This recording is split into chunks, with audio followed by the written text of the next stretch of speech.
آج ہم سورہ الفاتحہ پر بات کر رہے ہیں۔ جی یہ قرآن کی پہلی سورت ہے جی جسے ام الکتاب بھی کہتے ہیں، یعنی کتاب کا سار۔ بالکل۔ ہمارے پاس جو تشریح ہے وہ اس کی ایک سیدھی سادی ویاکھیا ہے۔ مکی سورت ہے، 7 آیتیں اور ہر نماز کا لازمی حصہ۔ ہاں تو مقصد ہے اس کے پیغام کو سمجھنا، اللہ کی تعریف، رحمت، انصاف اور سب سے اہم ہدایت کی دعا۔ تو چلیں شروع کرتے ہیں۔ جی بالکل۔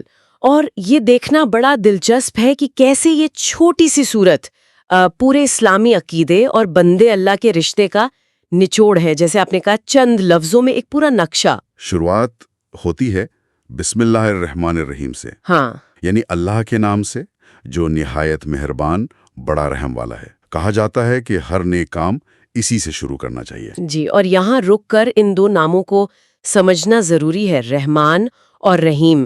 دیکھیے، رحمان وہ ہے جس کی رحمت اس دنیا میں سب کے لیے ہے، سب کے لیے، مطلب ماننے والے نہ ماننے والے سب کے لیے۔ ہاں سب کے لیے عام ہے، لیکن رحیم وہ خاص رحمت ہے جو آخرت میں مطلب پرلوک میں صرف ایمان والوں کے حصے میں آئے گی۔ اچھا، تو یہ ہمیں سکھاتا ہے کہ ہر عمل، ہر کام کی بنیاد اللہ کی یاد اور اس کی مہربانی کے احساس پر ہو۔ پھر آتی ہے آیت الحمدللہ رب العالمین، سب تعریفیں اللہ ہی کے لیے ہیں جو تمام جہانوں کا رب ہے۔ یہ تمام جہان، اس میں کیا کیا آتا ہے؟ یہ بہت وسیع ہے۔ پہلے تو حمد، ہاں یہ صرف زبان سے تعریف نہیں ہے، بلکہ دل سے ماننا، زبان سے کہنا اور اپنے عمل سے ظاہر کرنا، یہ سب حمد ہے۔ ٹھیک ہے۔ اور رب کا مطلب صرف بنانے والا نہیں، وہ پالنے والا ہے، سنبھالنے والا، ہر ایک ضرورت کو پورا کرنے والا۔ اچھا، اور پھر عالمین یعنی تمام جہان، اس میں سب آ گیا، انسان، جن، فرشتے، جانور، کائنات کی ہر چیز، ستارے، کہکشاں، سب کچھ۔ سمجھ گیا۔ یہ اللہ کی جو عظمت ہے، اس کی قدرت، اس کی بادشاہت، اس کو ظاہر کرتا ہے۔ اور فوراً بعد پھر سے رحمان الرحیم آتا ہے۔ پہلے رب العالمین کہا، اتنی بڑائی، پھر فوراً رحمت کا ذکر۔ اس کی کیا خاص وجہ؟ جی، یہ بہت خوبصورت نقطہ ہے۔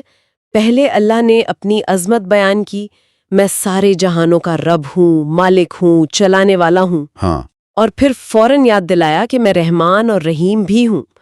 گویا یہ بتایا جا رہا ہے کہ میری زبردست قدرت اور بادشاہت کے باوجود میرا سب سے نمایاں پہلو وہ میری رحمت ہے۔ اچھا، یعنی طاقت کے ساتھ مہربانی۔ بالکل، وہ رب ہے لیکن رحمان اور رحیم رب، یہ ایک سنتولن ہے طاقت اور شفقت کا۔ بہت خوب۔ اس کے بعد ہے مالک یوم الدین، وہ روز جزا یعنی قیامت کے دن کا مالک ہے۔ یہاں ایک دم سے قیامت کا ذکر کیوں؟ ہاں دیکھیے، یہاں بات تھوڑی گہری ہو جاتی ہے۔ یہ آیت اصل میں ہمیں ہماری ذمہ داری، ہماری جواب دہی کا احساس دلاتی ہے۔ جواب دہی؟ جی، مطلب یہ کہ دنیا کی زندگی بس ایک حصہ ہے، ایک دن آئے گا یوم الدین، حساب کا دن، اور اس دن کا پورا اختیار، پوری مالکیت وہ صرف اللہ کی ہوگی۔ اس دن نہ دنیا کی دولت کام آنی ہے، نہ رشتے، نہ طاقت، کچھ نہیں۔ تو پھر کیا کام آئے گا؟ صرف 2 چیزیں، آپ کے عمل اور اللہ کی رحمت۔ تو یہ آیت ہمیں دنیا میں رہتے ہوئے ہوشیار کرتی ہے کہ بھائی اپنے کاموں کو دیکھو، کیونکہ ایک دن جواب دینا ہے۔ بالکل۔ اور پھر 5ویں آیت، وہ تو ایک سیدھا اقرار ہے، ایاک نعبد و ایاک نستعین، ہم صرف تیری ہی عبادت کرتے ہیں اور صرف تجھ سے ہی مدد مانگتے ہیں۔ کتنا صاف پیغام ہے توحید کا۔ سب سے صاف، یہ اسلام کی بنیاد ہے اصل میں۔ عبادت مطلب ہر قسم کی بندگی، ہر وہ کام جو اللہ کی خوشی کے لیے کیا جائے، نماز، روزہ، دعا، ذکر، قربانی، سب کچھ عبادت میں شامل ہے۔ جی ہاں، اگر نیت صحیح ہو، اور یہ سب کچھ صرف اللہ کے لیے۔ اور پھر نستعین، مدد مانگنا، وہ بھی صرف اللہ سے۔ یہ آیت شرک کا یعنی اللہ کے ساتھ کسی اور کو شریک کرنے کا پورا انکار ہے، چاہے وہ عبادت میں ہو یا مدد مانگنے میں۔ اور اس میں پہلے عبادت پھر مدد کا ذکر ہے۔ جی، یہ ترتیب بھی اہم ہے۔ ہم تیری عبادت کرتے ہیں اس لیے حق رکھتے ہیں کہ تجھی سے مدد مانگے۔ پہلے اپنا فرض ادا کیا، پھر اللہ سے اس کا فضل مانگا۔ سمجھ گیا۔ تو اب تک اللہ کی تعریف ہوئی، اس کی رحمت، اس کے انصاف کا بیان ہوا، پھر بندگی اور مدد کا اقرار بھی ہو گیا۔ اس کے بعد بندہ کیا مانگتا ہے؟ 6 آیت، اہدنا الصراط المستقیم، ہمیں سیدھا راستہ دکھا۔ ہاں، یہی ہے اصل دعا۔ اس سورے کا آپ کہہ سکتے ہیں مغز۔ اچھا، ساری تعریف اور اقرار کے بعد بندہ اپنے لیے سب سے ضروری چیز مانگ رہا ہے، صراط مستقیم، سیدھا راستہ۔ اور یہ سیدھا راستہ کیا ہے؟ یہ دین اسلام ہے، وہ راستہ جو دنیا میں کامیابی اور آخرت میں نجات کی طرف لے جائے۔ اور یہ دعا ایک بار مانگ کر ختم نہیں ہوتی۔ نہیں، ہر رکعت میں دہرانا یہ بتاتا ہے کہ ہمیں ہر پل، ہر لمحہ ہدایت کی ضرورت ہے۔ انسان ہے، بھٹک سکتا ہے، تو لگاتار اللہ سے یہ روشنی مانگتے رہنا ہے۔ اور پھر آخری آیت اس سیدھے راستے کو اور واضح کر دیتی ہے۔ صراط الذین انعمت علیہم غیر المغضوب علیہم ولا الضالین۔ ان لوگوں کا راستہ جن پر تو نے انعام کیا، نہ کہ ان کا جن پر تیرا غضب ہوا اور نہ ان کا جو گمراہ ہوئے۔ یہ کون لوگ ہیں جن پر انعام ہوا؟ اور یہ دوسرے دو گروہ کون ہیں؟ جی بالکل، تو جن پر انعام ہوا وہ ہے اللہ کے پیارے بندے، انبیاء یعنی نبی اور رسول، صدیقین یعنی وہ جو نہایت سچے تھے، شہداء جنہوں نے حق کے لیے جان دی، اور صالحین یعنی نیک لوگ۔ اچھا، ہمیں ان کا راستہ چاہیے۔ پھر دو گروہوں سے پناہ مانگی، مغضوبی علیہم جن پر غضب ہوا۔ اکثر مفسرین کہتے ہیں کہ اس سے مراد وہ لوگ ہیں جنہوں نے حق کو جانا، علم حاصل کیا، مگر اس پر عمل نہیں کیا۔ جان بوجھ کے۔ ہاں، جانتے بوجھتے ہوئے انکار کیا یا عمل چھوڑا۔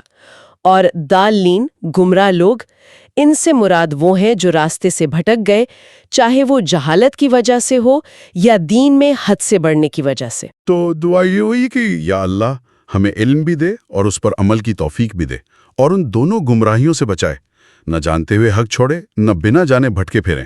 بالکل صحیح، یہی مکمل دعا ہے۔ تو اگر پوری سورہ کو دیکھیں، یہ تو اللہ سے ہمارے تعلق کا ایک پورا دائرہ ہے۔ اس کی تعریف سے شروع، اس کی رحمت اور انصاف کا اقرار، پھر خالص اسی کی بندگی اور مدد کا وعدہ، اور آخر میں سب سے بڑی نعمت ہدایت کی دعا۔ آپ نے بالکل صحیح خلاصہ کیا۔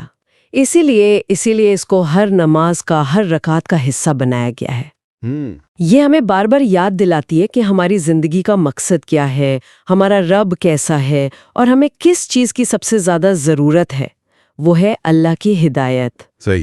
اور جیسا کہ حدیث میں بھی آتا ہے کہ اللہ نے تورات، انجیل یا زبور میں بھی فاتحہ جیسی کوئی سورت نازل نہیں کی۔ یہ واقعی ام الکتاب ہے۔